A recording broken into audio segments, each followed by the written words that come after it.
I'm sitting here with Ørjan, and we both thought it would be nice for you guys to get to know us a little bit better. So I'm gonna ask Ørjan some questions, and hopefully he's gonna tell a little bit about himself and why he enjoys role playing. So Ørjan. Yeah. Why role playing? Well, that's kind of a hard question.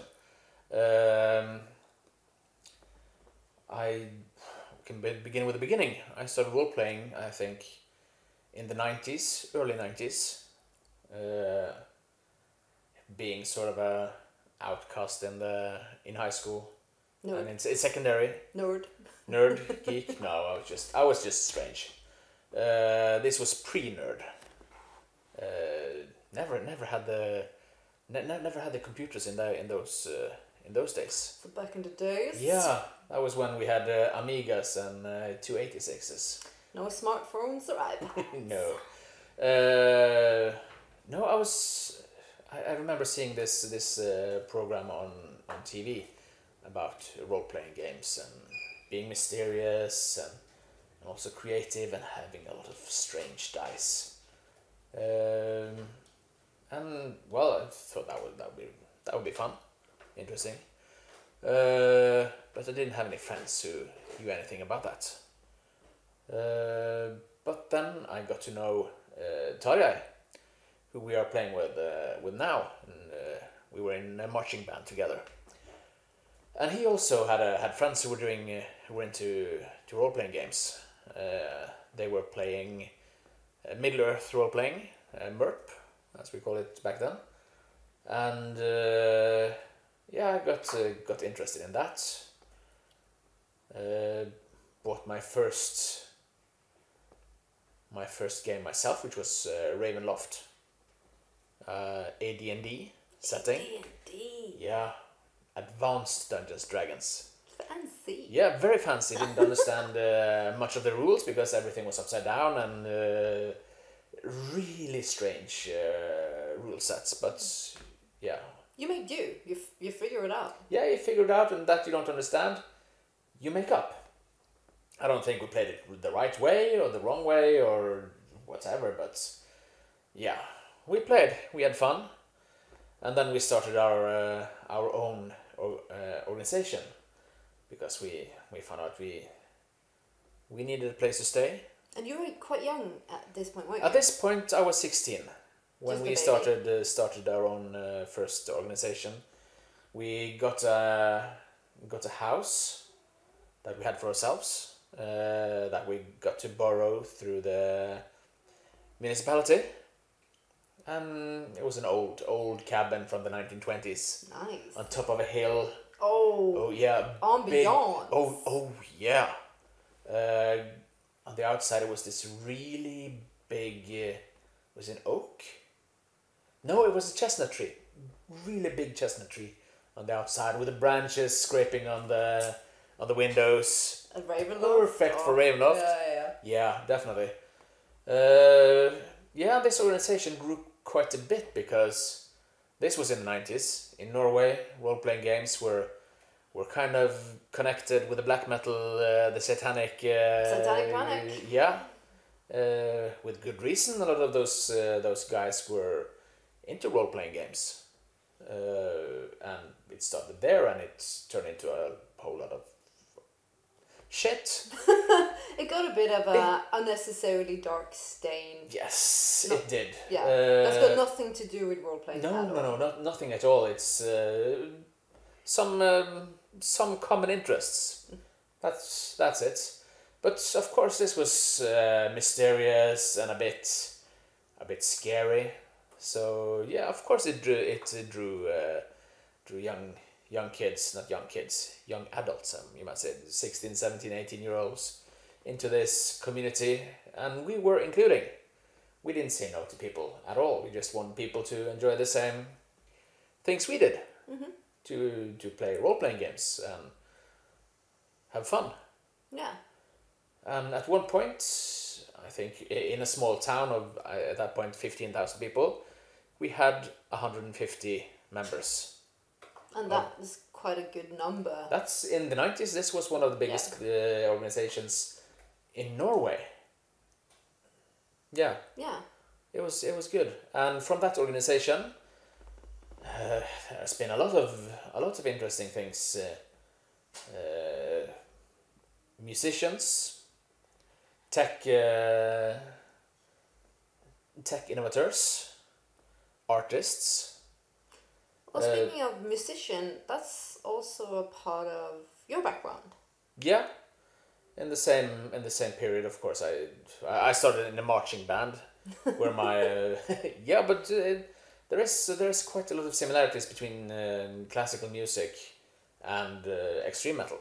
It is. It's a lot of the same compositions, just play with more faster and more intense, so to speak. Yeah. So I went from playing brass to playing strings, bass, guitars, extreme metal. Even got some fans in Mexico, without releasing any music. It was just one demo, 3 songs. People came from Mexico to see us. This is way before Spotify. Oh, this is way before anything. This was trading. This was you sent a demo, got a demo back. It was and I've listened to that demo now in later years, and it's not that good.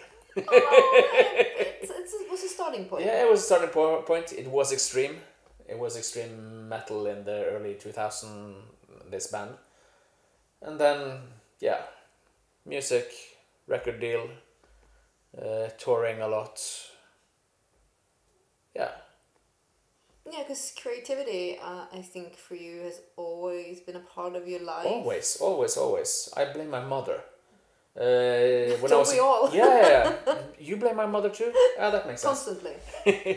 She told me that being bored, I was good, because then you have to entertain yourself, and that has been what I've done always.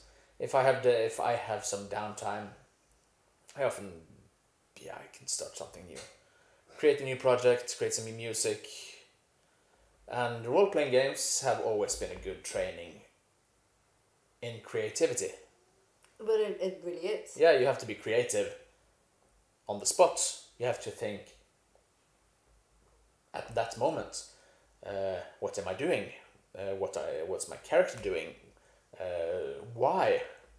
And yeah. And also, it's spontaneous art.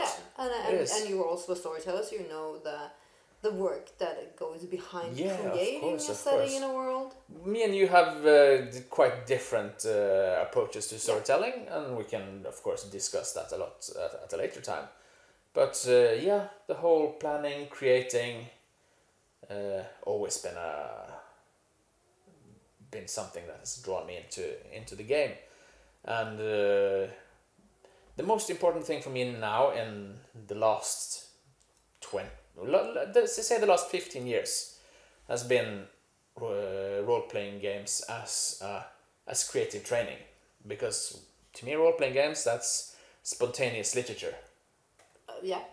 It's stories created in the moment.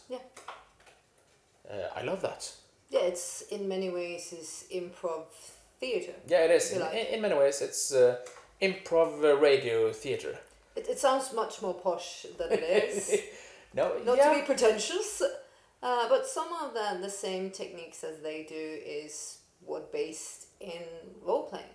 It's immediate. It's reaction, counter reaction to a setting, so situations given to you. Yeah, and until now it has been art of the moment. You tell the story. Afterwards, it's only in your memory. Yeah. And now with the streaming technology and streaming being what it is, we can take these stories and keep them. Yeah, but you are also a bit of a writer, and you have done that. We have collaborated on comics. Oh yeah, that's. So writing for you is also something that is comfortable. Yeah. It's not a skill I've been working a lot on. It's not my primary. No. My primary way of like being creative, but it's there. I like creating stories. Yeah. So, and generally speaking, like you was also being a chef, a beer brewer, creating is something that has been gone through most of your life. I think. Yeah, I like to delve into new things. I like to learn. I like to jump in the middle of things and figure it out as I run along. And not everything has turned out the way I hoped. But you live and you learn. Yeah, sometimes shit blows up in your face. Yeah. And it doesn't go. But that's a learning. That's life. That's learning. That's learning. Yeah. Shit happens. It creates good stories. Yeah. It's a part of life. So yeah. Yeah. And you're kinda the brainchild behind what we're doing now. Yeah, after I was a part of a group starting up 2 breweries. One of the breweries is now a very successful one, and the other not so much. I learned a lot from that process, and in the end of that process, I spent, I think, the last half year of when we were picking apart the one brewery, closing down the business. I was listening a lot to Critical Role, and yeah, I really liked I really enjoyed that listening more as a podcast than sitting watching them role play, but always having those stories being played, and it's entertaining. It has that friends getting together playing a game. Of course, they are really good voice actors, all of them. Oh yeah. But you can still hear that these having fun. These are friends having fun, and this is also how me and my friends we play together. We are friends having fun, creating good stories, and we have created some amazing stories over the years. We have, and we've been playing 18 years, I think. 18 years we've been playing together. Yeah. But you were the one that, so as I said, the brainchild of. I thought should we do it? Yeah. Should we do it? I want to do it. I wanted to find back to that joy of role playing again, and after that business went belly up, I spent a lot of time thinking about this, also investing in equipment and doing a lot of research. Convincing you. That took some time. Yes, it did. And then COVID-19 happened. And this tiny little thought became a snowball. Yeah. And the snowball started to roll, and all of a sudden we have now almost finished our first project. Yeah.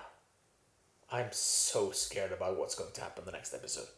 You should be. Yeah. You should be. I think looking back at episode 9, I think you can see the nerve that is in that group. Oh, it was palpable. Even though it's strange when you're not sitting in the same room, you can feel the tension. On the screen. We know it's Hunter is coming to an end. Yeah, because that always was supposed to be a beginning and an end. Yeah, we decided to do an end game story to show our version of Hunter, an end game story. Just to show what we love to do, and also to showcase Hunter the way we have chosen to interpret it. I think it's one of the most underrated it's been my World love of Darkness it's been games the first time ever. I picked it up, Yeah. and I thought love this, the game. Yeah, this is underrated. It's misunderstood. It doesn't necessarily have to be a hack and slash kind of game. It's personal horror. Personal horror. Personal horror, and I love it. And I wanted to, when you approached me with this, to showcase it. Yeah. As you said, we should start with that, and then we're gonna continue on to a game that is more current after. But yeah, that's some of who Ørjan is, and yeah, he's one of my best friends. Doesn't seem like I get to be rid of him anytime soon. Nope. I'm stuck with him. I am stuck with him. So yeah, that's a little bit about Ørjan, and I hope you feel like you know him a little bit better now. So yeah, so I hope you have a good evening, day, whatever.